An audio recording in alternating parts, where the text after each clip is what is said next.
네, 이어서 전문가 두 분과 함께 중동 상황 자세히 짚어보겠습니다. 반길조 국립외교원 교수, 성일광 서강대 유로메나 연구소 교수 나오셨습니다. 안녕하십니까? 안녕하세요. 네.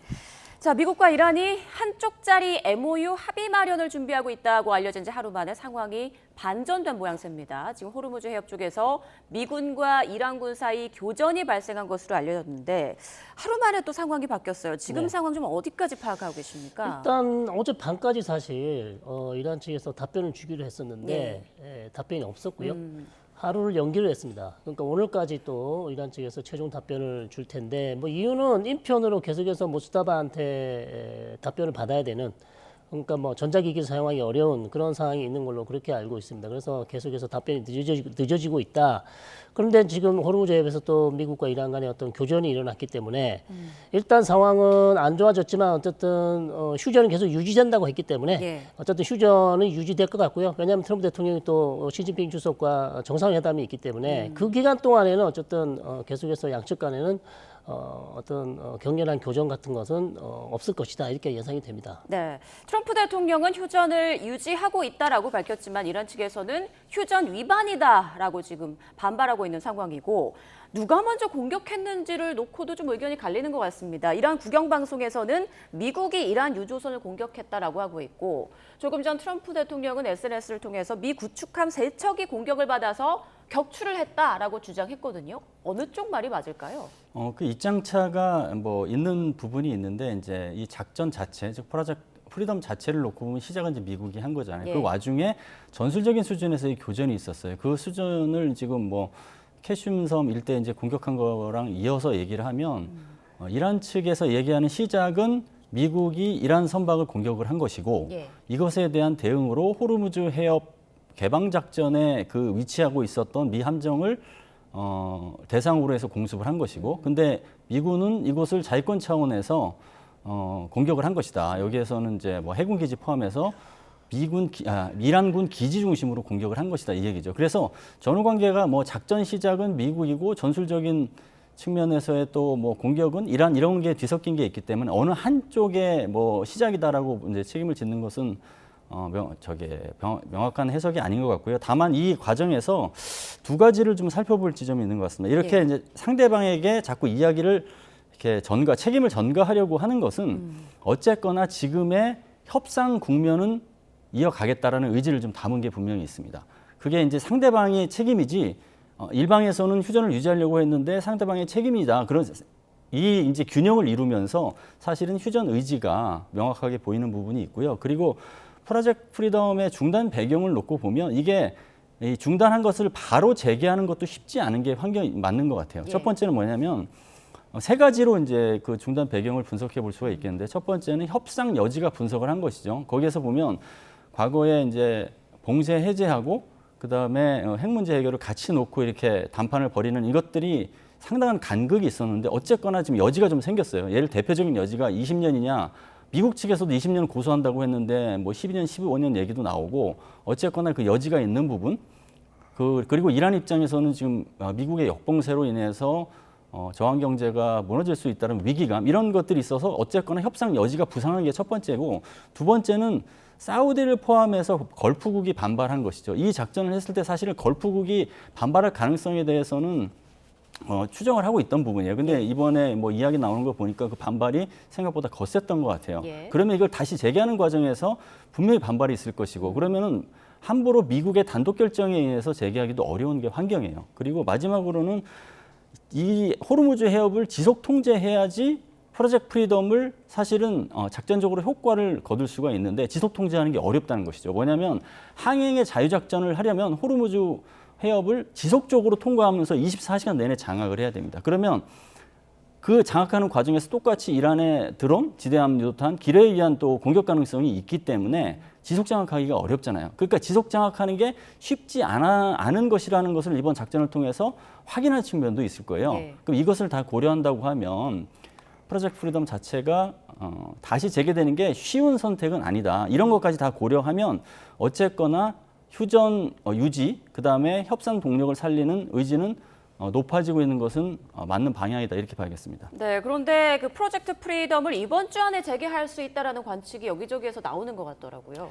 그거는 이제 협상력 유지 차원에서는 얘기를 하겠죠. 그 얘기는 뭐냐면 그 이번 주 안에라고 했을 때 미국 트럼프 행정부 입장에서 과연 그게 부합하는 얘기인지 미중 정상회담이 걸려 있거든요. 미중 정상회담을 하려고 하면 두 가지 선결 조건이 있습니다. 첫 번째는 전쟁이 재개가 되면 안 돼요. 그거는 트럼프 대통령 본인이 얘기했어요. 전쟁 중에는 군 통수권자가 밖에 나갈 수 없다는 얘기를 했거든요. 그럼 휴전이 유지돼야지 미중 정상회담이 열릴 수 있는 것이고, 두 번째는 이 프로젝트 프리덤이 이게 지금 재개가 되는 게 아니라 지금 상태가 유지가 돼요. 재개되면 어쨌거나 이게 촉발 요인이 가동이 돼서 확전 혹은 전쟁 재개로 가능성이 있는 상황에서 그거를 무리한 카드를 쓸 수 없다는 것이죠. 그래서 이번 주 재개 가능성 자체는 하루 만에 빨리 답을 내놓으라고 이란에게 이야기한 상태에서 그 답을 신속하고 미국이 원하는 방향으로 내놔라라는 식의 압박이라고 해석해 볼 수 있겠습니다. 압박 차원에 불과할 거다라는 말씀해 주셨습니다. 트럼프 대통령은 합의를 안 하면 더 강하게 공격을 할 것이다, 제압을 할 것이다라고 말을 했습니다. 네.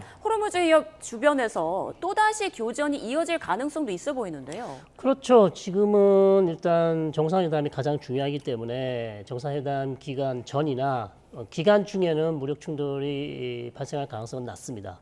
다만 정상회담이 끝나는 주말까지 이란 측에서 어떤 긍정적인 답변, 좀 미국이 원하는 답변, 그다음에 최소한 협상 테이블로 나오겠다라는 그런 긍정적인 답변이 없다. 그렇게 판단된다면 트럼프 대통령 입장에서는 그러면 우리가 선의의 또 협상을 위해서 아주 좋은 조건을 제시했는데 이란 측에서 반응을 보이지 않았다. 그리고 이것은 결국 협상을 더 안 하겠다는 얘기구나. 그럼 협상이 결렬이라고 판단했을 경우 저는 또 전쟁 재개 가능성이 충분히 있어 보입니다. 그래서 시간은 아직 있습니다. 주말, 다음 주 주말까지 트럼프 대통령이 베이징에서 돌아올 때까지 이란 측에서 어떤 긍정적인 답변이 없다. 그렇다면 트럼프 대통령이 결단할 수 있다 봅니다. 사실 어제부터 이란 측에서는 미국에서 나오는 종전 임박 보도는 가짜다라고 계속 밝혔거든요. 네네. 지금 이란 내에 이렇게 다른 메시지가 나오는 이유는 뭔가요? 다른 메시지라기보다는 트럼프 대통령이 너무 미리 앞서가고 있죠. 계속해서 이제 긍정적인 얘기를 계속 해왔잖아요. 지난 우리 한 달 동안 계속해서 협상 과정에서 트럼프 대통령이 보여줬던 어떻게 보면 전술이라고도 할 수 있겠습니다. 본인이 생각했을 때는 계속해서 좋은 분위기를 얘기를 해야 또 이란 측을 압박할 수 있고, 그다음에 미 국내 여론도 본인한테 유리한 쪽으로 끌고 갈 수 있기 때문에 계속해서 이제 잘 될 거다, 긍정적인 얘기를 계속 하고 있지만 이런 부분이 어떻게 보면 이란에게는 그렇게 협상 테이블로 나올 수 있는 여지를 오히려 더 좁힐 수가 있어요. 왜냐하면 고농축을 이미 다 반출하기로 결정이 됐다. 자, 이런 식으로 얘기를 해버리면 이란 측에서 아직 결정한 것도 아무것도 없는데 미국 대통령은 마치 우리가 다 양보한 것처럼 얘기를 했다. 그렇다면 이란 입장에서는 미국한테 굴복하는 모습을 보이면 안 되거든요. 대부분의 이 권위주의 국가들이 협상을 할 때 북한도 마찬가지지만 어쨌든 자기들의 면을 살리고 협상 테이블로 나가는 게 이 사람들의 목적이란 말이에요. 그런데 계속해서 내가 원하는 건 다 얻어냈다. 이란은 다 포기했다. 이런 식으로 계속 먼저 너무 빨리 얘기를 하는 것 자체가 저는 협상에 도움이 안 된다고 봅니다. 그렇기 때문에 기대치를 좀 낮춰야 될 필요성이 있다 이렇게 봅니다. 네. 자, 트럼프 대통령의 많이 앞서 나가는 발언이 이란의 심기를 불편하게 하고 있다라는 분석을 해주셨습니다. 자, 그렇다면 MOU 체결이 과연 이루어질 것인가 어떻게 전망하세요? MOU 체결을 해야 되는 측면에서 양측의 절실함은 좀 있는 것이죠. 미국은 중간 선거를 앞두고 있고 이란도 어쨌거나 계속 버틸 수 있는지에 대해서 내부적인 어떤 위기감이 좀 있는 것 같아요. 그러면 있겠지만 이게 이제 어떤 방식으로 될지에 대해서는 불명확한 게 있기 때문에 쉽지는 않겠죠. 뭐냐면은 기본적으로는 종전 선언을 하고 30일간 협상을 한다. 그 종전 선언이 뭔가가 사실 애매해요. 이게 종전이 진짜 된 건지 30일의 협상을 거쳐서 종전 선언을 실체화할 것인지 그것도 불분명하고 30일간 과연 가장 핵심인 핵 문제를 동결 수준으로 해서 단계적으로 비핵화할 것인지 아니면 트럼프 행정부가 원하는 것처럼 한 번에 일괄에 비핵화할 것인지 이게 사실은 첨예하게 대립되는 상황이기 때문에 그 30일간의 협상을 거쳐서 30일 그 모든 일정이 그냥 무력화되고 그래서 협상은 결렬되고 이런 어떤 형국이 될 수도 있고 타결은 되는데 타결이 돼서 이란 전쟁이 끝났지만 그 이행 여부에 있어서 다시 신뢰도 여부가 이제 저울질이 되면서 다시 이 지정학적 위기가 고조될 수도 있고 이런 것까지 다 고려한다고 하면 시작 자체도 뭐 이 평가를 해야 되는 부분이 있지만 시작 이후에도 굉장히 매의 눈으로 봐야 될 부분이 많다고 봅니다. 네, 일단 그래도 MOU를 체결을 하면 이제 좀 대화를 해보자라는 화해 국면으로 들어가는 셈이 될 텐데 트럼프 대통령은 앞서 미중 정상회담 전에도 가능하다라는 식으로 말을 했거든요. 시점은 언제쯤으로 예상할 수 있을까요? 그거는 이제 트럼프 대통령이 그 전에 해야 된다라고 이란에게 주문을 하는 것이죠, 사실. 그러니까 트럼프 협상 공식이 항상 그래요. 본인이 원하는 목표치, 본인이 원하는 시한을 상대방이 다 그렇게 동의한 것처럼 이야기하고서 목표를 정해놓고 절차를 시작하거든요. 예. 그런 측면이라고 볼 수 있고 다만 MOU 한쪽짜리는 어쨌거나 상호간에 인정을 하고 그게 이제 구속력이 있다기보다는 앞으로 30일 동안 협상을 하겠다는 동력을 유지하는 측면에서의 어떤 한쪽짜리 MOU 체결 정도는 가능할 것 같고 그 이후에 어느 국면으로 진행될지를 한쪽짜리 체결로 너무 낙관해서도 안 된다 이렇게 생각합니다. 네, 핵심 의제에서 핵은 빼자는 게 지금 계속 이란이 주장하는 바 아닙니까? 그런데 지금 미국 측에서는 핵 문제를 계속 의제에 넣고 있는 그런 상황인데요. 관련 그 MOU 체결까지 갈 수 있을지 어떻게 전망하세요? 그렇죠. 이제 MOU 체결 14가지 사항에 대해서 이미 이란 측에 제시를 했고 그 14가지 사항 안에 핵이 들어 있습니다. 네. 핵을 얘기하지 않고 사실상 MOU를 체결하기는 어렵죠. 미국 입장에서 뭐 이란 입장에서는 좀 강경한 입장에서는 우리는 뭐 이전부터 계속해서 핵과 관련해서 논의는 제일 마지막에 하든지 아니면 하지 않겠다라는 그런 언급들이 계속 있긴 했었습니다만 트럼프 대통령 입장에서는 지금 가장 중요한 문제는 핵인데 핵과 관련해서 이란이 아무런 어떤 최소한의 어떤 프레임워크 이 정도를 놓고 우리가 앞으로 협상을 통해서 줄여나가겠다 의견 차를 줄이겠다는 그 정도의 얘기도 하지 않는다면 예. MOU를 체결할 가능성은 거의 없죠. 그렇기 때문에 이 MOU가 끝이 아닙니다. 그러니까 한 달 동안 서로가 협상하기로 한 내용만 일단 합의를 하는 거죠. 그다음에 거기 안에서 최소한 한 달 정도는 협상을 해 나갈 거고요. 한 달은 부족할 겁니다. 왜냐하면 핵과 관련해서 너무나 논의할 것들이 많기 때문에 그렇기 때문에 저는 일단 휴전을 하고 한 달 동안 협상을 할 거고요. 협상은 더 길어질 가능성이 상당히 높다. 잘 진행된다면요. 그렇기 때문에 어쨌든 가장 중요한 것은 MOU 체결이라는 게 끝이 아니고 이제 시작이고요.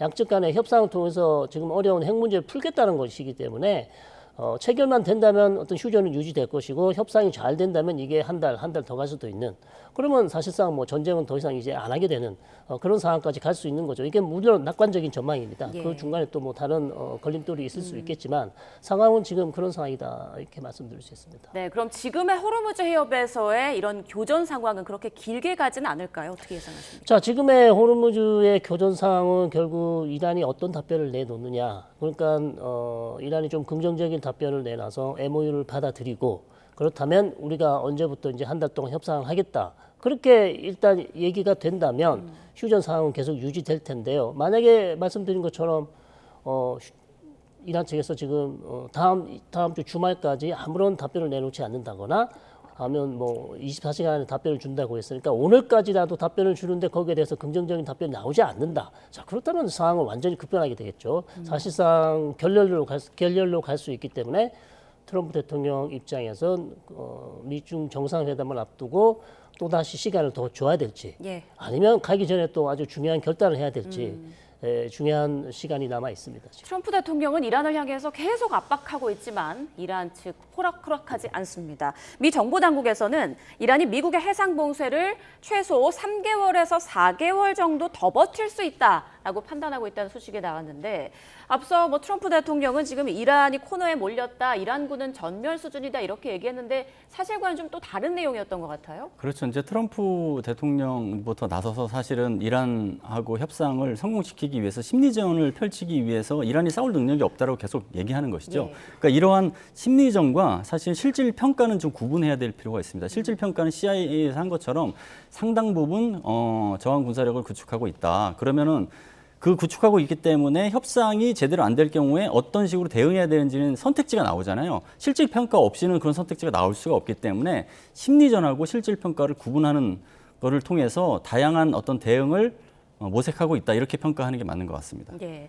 자, 이번에는 호르무즈 해협에서 폭발 사고가 난 HMM 소속 나무호 관련 얘기도 해보겠습니다. 나무호가 우리 시간으로 오늘 새벽 5시 20분쯤 두바이 항에 도착을 했고요. 앞으로 사고 원인 조사에 들어갈 텐데, 자, 그런데 이란 관영 매체에서는 한국 선박이 규정을 어겨서 이란 쪽에서 공격을 했다라는 취지로 보도를 했고, 주한 이란 대사관이나 이란 외교 당국은 공격 안 했다라고 계속 주장하고 있거든요. 네. 어떤 게 사실일까요? 참 어렵습니다. 이게 프레스 TV라는 게 일단 뭐 상업 방송이 아니거든요. 상업 미디어가 아니고 관영 미디어이기 때문에 여기에서 나온 이제 칼럼 속에서 지금 이 내용이 나왔습니다. 그러니까 이란 매체가 한국 선박이 규정을 지키지 않았다. 호르무즈 해협에 우리가 말해놓은 규정, 즉 우리 혁명 수비대랑 어떤 신고를 하든지 허가를 받아서 움직여야 되는데 그런 것들이 전혀 없이 호르무즈 해협에서 움직이다가 결국 이란 측에서는 무력을 쓸 수밖에 없었다. 자, 이렇게 설명을 하고 있기 때문에 물론 이 매체가 정확하게 나무라고 표기는 하지 않았습니다. 그러나 한국 선박이라는 것을 명시를 했기 때문에 예. 뭐 다른 선박을 의심할 필요가 없는 것이죠. 그렇기 때문에 이게 그렇다면 사실상 이 칼럼을 쓴 이란의 어떤 칼럼니스트가 사실상 이란이 한국 선박을 공격한 것을 거의 인정한 게 아니냐. 그렇죠. 이렇게 이제 추정해 볼 수밖에 없는 것이죠. 그렇기 때문에 이제 주한 이란 대사관 쪽에서는 서둘러 이제 진화에 나서고 거기에 대한 이란 대사관의 입장이 지금 또 프레스 TV에 또 언론에 바로 올라가 있습니다. 그렇기 때문에 이 두 양측의 입장을 이제 비교해 보시면 너무나 상치되는 입장이기 때문에 일단 저는 우리 한국의 조사단이 파견됐고요. 두바이 항에 이제 도착을 했기 때문에 철저히 조사를 해서 지금 나무호의 상태가 어떤지 어디에서 지금 문제가 생겨서 기관실에 화재가 발생했는지를 살펴봐야 되겠고요. 가장 중요한 건 지금 선박 밑에 어떤 침수가 있는지 아니면 어떤 외부 충격에 의해서 파손된 게 있는지 그 부분부터 확인해야 될 가능성이 높습니다. 왜냐하면 그런 것도 하나도 없이 그냥 내부에서 어떤 충격에 의해서 지금 화재가 난 것인지 이런 부분들을 지금 사실관계를 확인해 봐야 최종 결과를 알 수 있는 그런 상황이라고 봅니다. 네, 우리 정부 쪽에서는 물리적 공격을 단정짓지 않고 굉장히 신중하게 대응하고 있는 그런 분위기인데 이란과의 외교적 관계를 생각해서 이렇게 대응하는 걸까요? 그리고 만약에 이란 측의 공격이 맞다고 확인이 된다면 어떤 식으로 또 대응을 해야 할까요? 사실 대응이 신중할 수밖에 없는 게 그 부정확한 정보와 추측성 가정을 통해서 대응하게 되면 사실 대응의 완전성이 떨어질 수 있거든요. 그래서 이게 내부적인 원인이든 아니면 외부적인 충격이라 하더라도 의도적인지 비의도적인지에 따라 사실은 달라질 수 있어요. 최악의 경우에는 이란 군이 신정 체제 하에서 정치 지도자의 지시를 받아서 이란 혁명 수비대가 치밀한 계획하에 공격을 했다. 이거는 사실은 한국 선박과 그 민간인에 대한 적성 어떤 선포를 한 거나 마찬가지거든요. 그러면 대응이 달라질 수밖에 없잖아요. 예. 그러니까 뭐 이게 자위권까지 사실은 언급이 될 수 있는 부분이기 때문에 굉장히 달라질 수 없다. 그래서 모든 것을 이 조사 결과 이전에 어떤 식으로 작은 어떤 이야기라도 하는 건 조심해야 되고 다만 다양한 가능성을 두고 어떤 결과가 나왔을 때 신속하게 대응할 수 있도록 하나하나 각 결과에 따른 다른 어떤 답안 준비는 하고 있어야겠죠. 예. 사고 원인 결과를 좀 지켜본 다음에 또 지혜롭게 현명하게 대처를 해야 하겠다라는 말씀을 주셨습니다. 자, 지금 미중 정상회담이 6일밖에 남지 않았습니다. 아직 미국이나 중국이나 회담을 또다시 연기할 그런 움직임은 보이지 않고 있는데 베이징 시내에서 트럼프 대통령 전용 방탄차가 발견됐다 뭐 이런 얘기도 나오고 있어요. 주요 의제로 단연 이란 전쟁이 올라가겠죠? 그렇습니다. 뭐 다른 여러 가지 중국과 미국 간에 뭐 논의해야 될 내용이 많이 있겠죠. 뭐 관세라든지 휘토류라든지 뭐 대두 수출 수입 뭐 여러 가지 의제들이 많을 것 같은데요. 아무래도 이제 이란 문제에 대해서 미국 쪽에서는 할 얘기가 많을 것 같아요. 왜냐하면 중국에서 계속 이란에 대한 지원, 그다음에 무기 지원 얘기도 나올 수 있고, 그다음에 탄도미사일 개발에 필요한 뭐 이중 물자 같은 것을 많이 제공했던 또 사례가 있기 때문에 더군다나 지금 호르무즈해협이 계속 막히고 이란이 계속 봉쇄를 하고 있는 상황에서 왜 중국 쪽에서 좀 이란을 압박해 주지 않냐. 이게 지금 전 국제사회의 문제인데 그리고 사실상 중국도 지금 경제적으로 어렵지 않냐. 이란이 수출하는 80%의 원유를 지금 아주 싼 값으로 중국이 계속 수입해서 잘 쓰고 있었는데 이것마저도 지금 중단된 상황인데 미국 입장에서는 왜 중국이 쓸 수 있는 지렛대가 있음에도 불구하고 좀 적극적인 역할을 해주지 않냐 이런 얘기를 충분히 할 수 있을 것 같아요. 왜냐하면 2023년에 사우디와 이란 관계 외교 단절 7년 동안의 외교 단절 관계에 있었는데 이걸 다시 외교 관계 회복을 시킨 게 바로 중국이란 말이죠. 예. 중국의 중재에 의해서 그렇게 됐습니다. 그렇다면 중국이 이란에 대해서 할 수 있는 어떤 외교적 역할들이 많이 있는데 이런 부분이 좀 부족하다. 트럼프 대통령은 또 그 부분에 대해서 얘기를 할 거고 그다음에 중국이 사들이는 원유 그 대금으로 이란이 무기를 산다든지 전쟁 준비를 한다. 이런 어떤 내용을 얘기할 수 있을 것 같습니다. 그래서 그런 부분들이 아마 의제가 될 가능성이 상당히 높아 보입니다. 네, 미중 정상회담이 다가오면서 중국에서도 점차 존재감을 좀 드러내려고 하는 것 같은데요. 이란 외무장관을 초청해서 뭐 회담을 여는가 하면 미중 정상회담 전에 그 중국의 중재 역할에 대해서 또 많이 부각하기도 하더라고요. 어떤 속내일까요? 그 이란 전쟁이라는 요소가 중국 입장에서 도전 요소가 되기도 하지만 기회 요소가 분명히 있거든요. 그러니까 미국이 주권 원칙을 위반했다라는 비판이라든가 그다음에 국제사회의 어떤 비난을 받을 만한 어떤 소지의 역할을 통해서 동맹이 균열하고 있다. 이것은 중국이 전략적 지위를 높이는 단초가 될 수 있거든요. 그런 부분을 공략을 해서 미중 정상회담에서 협상 레버리지를 갖추기 위한 이런 것으로 활용하는 측면이 있고요. 그래서 중국하고 이란 간 외교장관 회동도 그런 차원에서 활용할 수 있는 여지를 둔 것이다 이렇게 보여지고요. 사실은 이게 뭐 다양한 어떤 의제가 있겠지만 특히 미국 입장에서는 무역 불균형 문제가 굉장히 중요한 이슈였거든요. 근데 중국이 미국을 상대로 해서 전략적 지위가 높아지는 환경을 이용해서 그것을 약간 희석시킨다고 하면 유리한 어떤 고지를 정할 수 있다. 이런 것도 판단한 것이라고 봅니다. 자, 이스라엘 얘기도 좀 해보겠습니다. 지금 미국과 이란의 휴전 협정에 대한 논의가 오가는 가운데 이스라엘은 레바논 수도 베이루트를 공습하고 가자 지구 공습까지 나섰는데 휴전 분위기와 상관없이 이스라엘은 공격 범위를 넓히고 있는 것 같아요. 그렇습니다. 일단 이란과 미국 간의 휴전 협상이 진행되지 않는 상황에서 사실상 이스라엘 입장에서는 기회라고 볼 수 있죠. 그러니까 만약에 휴전 협상이 진행되는 중에 이란이 계속해서 이제 이스라엘 문제를 거론하게 되면 트럼프 대통령이 이스라엘을 자제시킬 텐데 좀 휴전 협상이 전혀 되고 있지 않습니다. 그렇기 때문에 이스라엘 입장에서는 사실상 이번에 베이루트 남부를 공격한 건 휴전 이후에 처음이에요. 사실 자제를 해왔다는 얘기죠. 그리고 이번에 공격함으로써 헤즈볼라의 엘리트 부대라고 할 수 있습니다. 라드완 부대의 어떤 사령관을 암살했다고 얘기하고 있어요. 그렇기 때문에 이스라엘은 아마 휴전 협상이 계속 진행되지 않으면 본인들이 준비한 이란 헤즈볼라에 대한 공격을 계속 진행할 거고요. 가자 지구도 마찬가지입니다. 그렇기 때문에 어쨌든 휴전 협상이 진행되지 않는다면 이스라엘은 본인들의 스케줄 계획한 전쟁 계획을 계속 이행할 가능성이 높다. 그러나 공세 수위가 너무 커지고 상황이 더 악화된다면 아마 트럼프 대통령이 또 자제시킬 가능성도 충분히 있어 보입니다. 네, 그럼 본격적으로 휴전 협정 분위기가 펼쳐지면 이스라엘도 좀 공격을 자제할 것이다 이런 말씀이신데 자, 이스라엘군 병사들의 행동도 계속 논란이 되고 있습니다. 레바논 남부 마을에 설치된 그 예수상을 파손하는 그런 영상이 공개돼서 또 난리가 났었는데 이번에는 성모 마리아상에 담배를 물리는 이런 행동은 왜 자꾸 하는 걸까요? 있어서는 안 되는 행동인데요. 사실 이 유대인들이 기독교, 또 그리스도교에 대해서 조금 좋은 감정이 있을 수는 없어요. 왜냐하면 역사적으로 반유대주의를 해왔던 주체가 사실 유럽에 있는 뭐 카톨릭이나 개신교였단 말입니다. 그렇기 때문에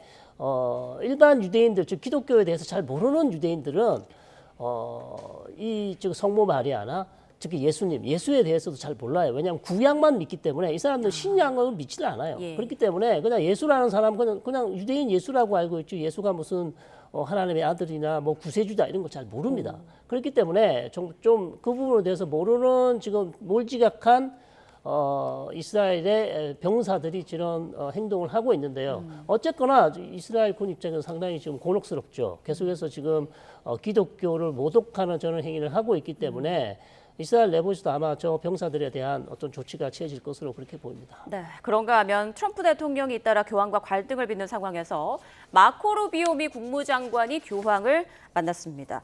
아무래도 관계 회복을 위해서 독실한 가톨릭 신자로 알려진 루비오 장관이 나선 것 같은데 그런데 루비오 장관은 바티칸과 미국의 관계를 강조했고요. 교황 측에서는 평화를 강조했습니다. 좀 지향하는 바가 다른 것 같네요. 그죠. 메시지의 결이 좀 다르죠. 예. 그러니까 교황은 이제 평화를 강조한 것은 크게 두 가지 차원이죠. 그 국제 환경 자체가 평화에 도전이 되니까 평화가 어느 때보다 중요하다는 것을 얘기하는 게 있고 또 이란 전쟁이라는 상황에서 미국을 사실 염두에 둔 측면이 있죠. 그래서 평화를 강조한 것이고 종전을 사실은 우회적으로 촉구한 것이다 이렇게 보여지고 루비오 국무장관은 지금 국내 전선이 이란 전쟁으로 인해서 악화돼 있잖아요. 그러니까 빨리 종교적 갈등으로 비화되는 것을 막아야지 중간 선거에도 유리하다는 판단으로 해서 정치적인 셈법이 좀 있어서 이야기를 했기 때문에 그 메시지에 간극이 있을 수밖에 없었다 이렇게 봅니다. 네, 알겠습니다.